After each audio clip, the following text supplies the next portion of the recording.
একটা কথা আছে যেটা প্রায় সব পুরুষই কোনো না কোনো সময় শুনেছেন, হয়তো নিজেও মনে মনে বলেছেন, বয়স হচ্ছে তো এটা তো হবেই। ইরেকশনে যখন আগের মতো জোর থাকে না, যখন শরীর আগের মতো সাড়া দেয় না, তখন প্রথম যে ব্যাখ্যাটা মাথায় আসে সেটা হলো বয়স। আর এই ব্যাখ্যাটা এত সহজ, এত পরিচিত যে বেশিরভাগ মানুষ এর পরে আর কিচ্ছু ভাবেন না। ধরে নেন এটাই স্বাভাবিক, এটা নিয়ে আর কিছু করার নেই। কিন্তু এখানেই একটা বড় ভুল হয়ে যায়। কারণ বয়স যে একটা কারণ হতে পারে সেটা সত্যি, কিন্তু বয়সই যে একমাত্র কারণ এটা কিন্তু সত্যি নয়। আর আজকের এই পুরো আলোচনাটা ঠিক এই জায়গাটাকে কেন্দ্র করে। আপনি যদি মনে করেন যে বয়স বাড়লে শরীরের এই পরিবর্তন অনিবার্য এবং এটা নিয়ে কিছুই করার নেই, তাহলে এই আলোচনাটা শেষ পর্যন্ত শোনা আপনার জন্য জরুরি। কারণ এখানে এমন কিছু বিষয় উঠে আসবে যেগুলো হয়তো আপনি আগে ভাবেননি, অথচ সেগুলোই হতে পারে আসল কারণ। প্রথমে একটু বোঝা দরকার ইরেকশন আসলে কিভাবে কাজ করে। অনেকেই মনে করেন এটা শুধু ইচ্ছা বা উত্তেজনার ব্যাপার, কিন্তু এটা তার চেয়ে অনেক বেশি জটিল একটা শারীরিক প্রক্রিয়া। এটা মস্তিষ্কের সংকেত, স্নায়ুতন্ত্রের কার্যকারিতা, রক্তনালীর স্বাস্থ্য, হরমোনের ভারসাম্য, এই সব কিছুর একটা সমন্বিত ফলাফল। যখন মস্তিষ্ক থেকে সংকেত যায়, তখন পুরুষাঙ্গের রক্তনালীগুলো প্রসারিত হয় এবং সেখানে পর্যাপ্ত রক্ত এসে জমা হয়। এই রক্তপ্রবাহই ইরেকশনকে শক্ত এবং স্থায়ী করে। এখন এই পুরো প্রক্রিয়ার যে কোনো একটা ধাপে যদি কোনো সমস্যা হয়, সেটা মস্তিষ্কের সংকেতে হোক, স্নায়ুতে হোক, রক্তনালীতে হোক বা হরমোনে হোক, তাহলে ইরেকশনে দুর্বলতা দেখা দিতে পারে। এবং এই ধাপগুলোর কোনোটাই শুধু বয়সের সাথে সম্পর্কিত নয়। মানে বয়স একটা প্রভাবক হতে পারে, কিন্তু একমাত্র প্রভাবক কখনোই নয়। এবার আসুন দেখি বয়স ছাড়া আর কি কারণে এই সমস্যার পেছনে থাকতে পারে। আর এই কারণগুলো জানা খুব দরকার, কারণ এগুলো অনেক সময় চুপচাপ শরীরের ভেতরে কাজ করে, বাইরে থেকে সহজে বোঝা যায় না, এবং মানুষ এগুলোকে উপেক্ষা করে শুধু বয়সকে দোষ দিয়ে বসে থাকেন। প্রথম যে বিষয়টা চিকিৎসা বিজ্ঞান সবচেয়ে গুরুত্বের সাথে দেখে, সেটা হলো রক্তপ্রবাহের স্বাস্থ্য। একটু আগেই বলেছি, ইরেকশনের মূল চালিকা শক্তি হলো রক্তপ্রবাহ। এখন যদি কোনো কারণে রক্তনালীগুলো সংকুচিত হয়ে যায়, ভেতরে চর্বি জমে যায় বা রক্তনালীর দেয়াল শক্ত হয়ে যায়, তাহলে যতই উত্তেজনা থাকুক, পর্যাপ্ত রক্ত সেখানে পৌঁছতে পারে না। আর রক্তনালীর এই ক্ষতি কিন্তু শুধু বয়সের কারণে হয় না। অনিয়ন্ত্রিত রক্তে শর্করা, মানে ডায়াবেটিস, এটা রক্তনালীর অন্যতম বড় শত্রু। ডায়াবেটিস যদি দীর্ঘদিন ধরে থাকে এবং ঠিকমতো নিয়ন্ত্রণে না থাকে, তাহলে এটা ধীরে ধীরে ছোট ছোট রক্তনালীগুলোকে ক্ষতিগ্রস্ত করে। আর পুরুষাঙ্গের রক্তনালীগুলো বেশ সরু, তাই ডায়াবেটিসের প্রভাব সেখানে আগে দেখা দিতে পারে, এমনকি হৃদরোগের লক্ষণ দেখা দেওয়ার আগেই। অনেক সময় দেখা যায় একজন মানুষ হয়তো জানেনই না তার ডায়াবেটিস আছে, কিন্তু ইরেকশনে দুর্বলতা অনুভব করছেন। এটাকে তিনি বয়সের দোষ ভাবছেন, অথচ এটা হতে পারে তার শরীরে ডায়াবেটিসের প্রথম দিকের একটা সংকেত। এই বিষয়টা অনেকেই জানেন না, এবং এখানেই সচেতনতার একটা বড় ফাঁক আছে। দ্বিতীয় যে কারণটা অত্যন্ত গুরুত্বপূর্ণ, সেটা হলো ধূমপান।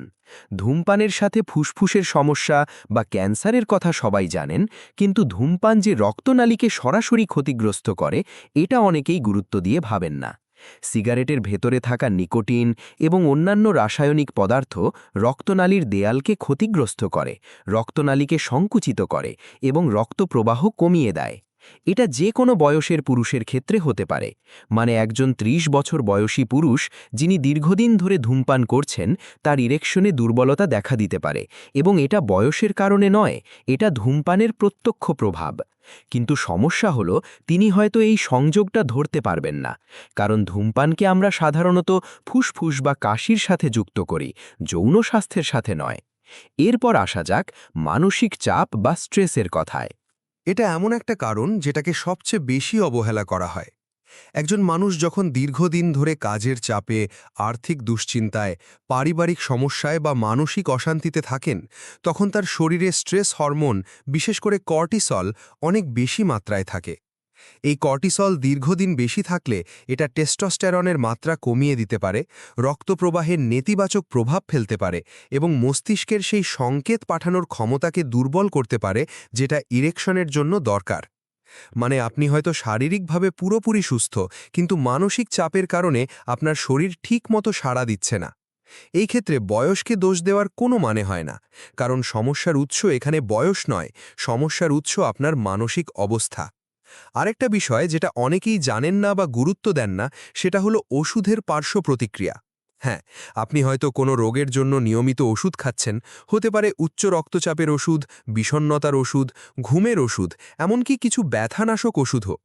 এই ওষুধগুলোর কিছু কিছু পার্শ্ব প্রতিক্রিয়া হিসেবে ইরেকশনের দুর্বলতা তৈরি করতে পারে।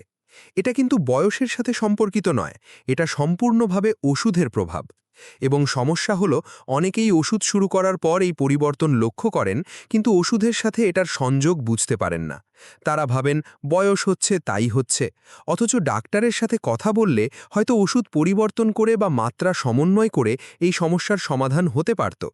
কিন্তু বয়সকে দোষ দিয়ে চুপ করে থাকলে এই সম্ভাবনাটাই হারিয়ে যায়। এবার একটু হরমোনের কথা বলা যাক।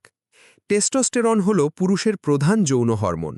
বয়সের সাথে এর মাত্রা কিছুটা কমে, এটা সত্যি, কিন্তু এই কমাটা সবার ক্ষেত্রে একই রকম নয়। কারো ক্ষেত্রে এটা এত ধীরে কমে যে কোনো উল্লেখযোগ্য প্রভাব পড়ে না, আবার কারো ক্ষেত্রে অন্য কোনো কারণে, যেমন স্থূলতা, ঘুমের অভাব, দীর্ঘমেয়াদী স্ট্রেস বা কিছু শারীরিক রোগ, টেস্টোস্টেরনের মাত্রা স্বাভাবিকের চেয়ে অনেক বেশি কমে যেতে পারে, এমনকি অপেক্ষাকৃত কম বয়সেও। তাই শুধু বয়স দিয়ে হরমোনের পরিবর্তন ব্যাখ্যা করা সবসময় সঠিক নয়। যদি টেস্টোস্টেরনের মাত্রা অস্বাভাবিকভাবে কম হয়, তাহলে সেটার পেছনে নির্দিষ্ট কারণ থাকতে পারে এবং সেই কারণ খুঁজে বের করা সম্ভব। এটা এমন কিছু নয় যেটাকে বয়সের নিয়ম বলে মেনে নিতে হবে। এখানে একটা বড় ভুলের কথা না বললেই নয়। অনেকেই বয়সকে দোষ দিয়ে একটা মানসিক ছাড় নেন, মানে তারা ভাবেন এটা বয়সের কারণে, তাই কিছু করার নেই। এই ভাবনাটা তাদের ডাক্তারের কাছে যাওয়া থেকে বিরত রাখে, কারণ তারা মনে করেন যাওয়ার দরকারই নেই। কিন্তু বাস্তবতা হলো, ইরেকশনে দুর্বলতা শুধু যৌন সমস্যা নয়, এটা অনেক সময় শরীরের ভেতরের আরও গুরুতর কোনো সমস্যার প্রাথমিক সংকেত হিসেবে দেখা দিতে পারে। বিশেষ করে হৃদরোগ, ডায়াবেটিস বা রক্তনালীর সমস্যার একটা আগাম ইঙ্গিত হিসেবে এটা দেখা দিতে পারে। তাই বয়স হয়েছে কি করার বলে চুপ করে বসে থাকলে আসলে আপনি হয়তো শরীরের একটা গুরুত্বপূর্ণ সতর্কতা উপেক্ষা করছেন। আরেকটা ভুল যেটা খুব প্রচলিত, সেটা হলো তুলনা করা। অনেকে মনে করেন আমার বয়সী অন্যরা তো ঠিকই আছে, আমার কেন এমন হচ্ছে। এই তুলনাটা আসলে কোনো কাজে আসে না, কারণ প্রতিটা মানুষের শরীরের গঠন, জীবনযাপন, রোগের ইতিহাস, মানসিক অবস্থা সব আলাদা। একজনের শরীর ৫০ বছরেও যেভাবে কাজ করে, অন্যজনের শরীর হয়তো ৪০-এই সেভাবে কাজ করে না, এবং দুটোরই কারণ আলাদা। তাই অন্যের সাথে নিজেকে তুলনা না করে নিজের শরীরের পরিবর্তনটাকে বোঝার চেষ্টা করা বেশি জরুরি। অনেকে আবার বয়সজনিত দুর্বলতা ভেবে বিভিন্ন ঘরোয়া টোটকা, ভেষজ সাপ্লিমেন্ট বা ইন্টারনেটে দেখা কোনো গোপন উপায় ব্যবহার শুরু করেন।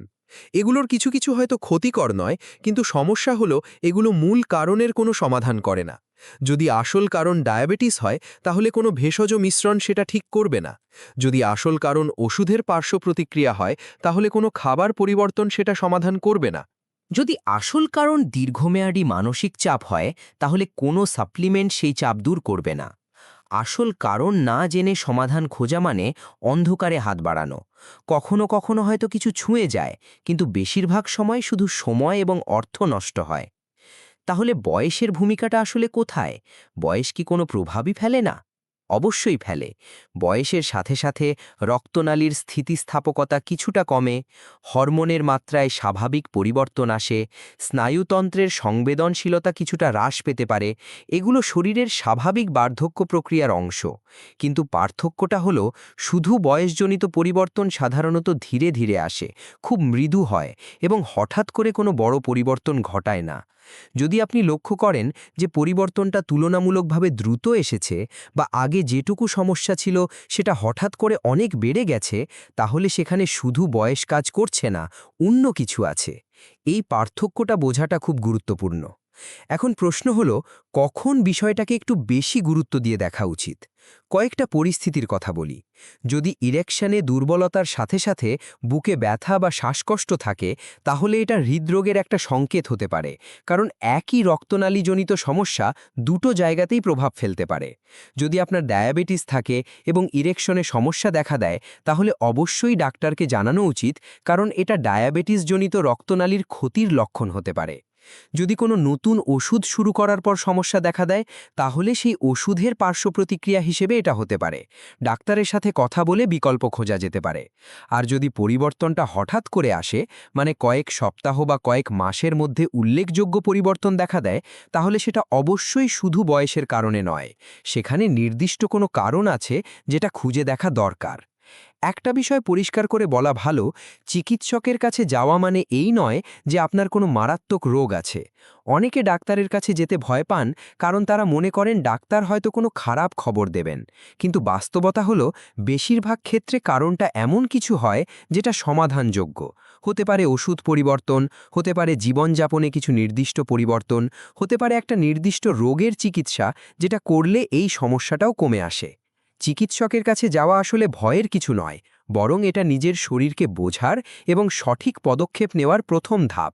এখানে আরেকটা কথা বলা দরকার। অনেক পুরুষ এই বিষয়ে কথা বলতে লজ্জা পান, স্ত্রীর সাথে, পরিবারের সাথে, এমনকি ডাক্তারের সাথেও। এই লজ্জাটা স্বাভাবিক, কিন্তু এটা যেন আপনাকে সঠিক পদক্ষেপ নেওয়া থেকে আটকে না রাখে।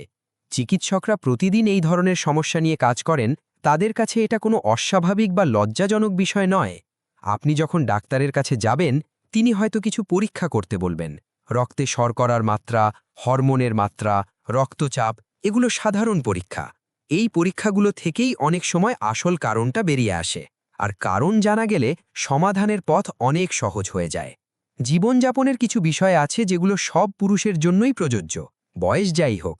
নিয়মিত কিছুটা শারীরিক পরিশ্রম বা হাঁটাচলা রক্ত সংবহনে সাহায্য করে। পর্যাপ্ত ঘুম হরমোনের ভারসাম্য বজায় রাখতে সহায়ক। ধূমপান থেকে দূরে থাকা রক্তনালীকে সুস্থ রাখে।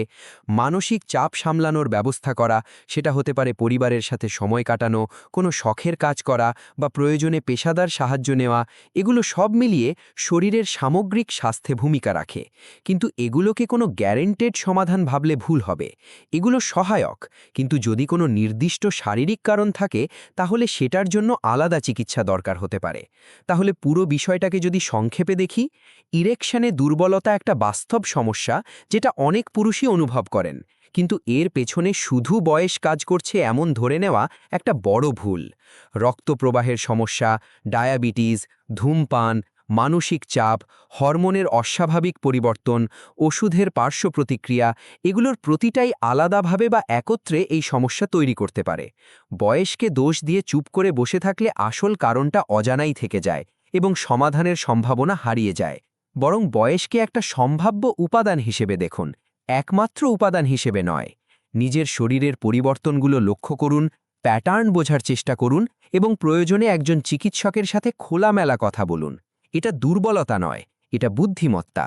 নিজের শরীরকে বোঝা এবং সঠিক সময়ে সঠিক পদক্ষেপ নেওয়া, এটাই আসলে সবচেয়ে দায়িত্বশীল কাজ।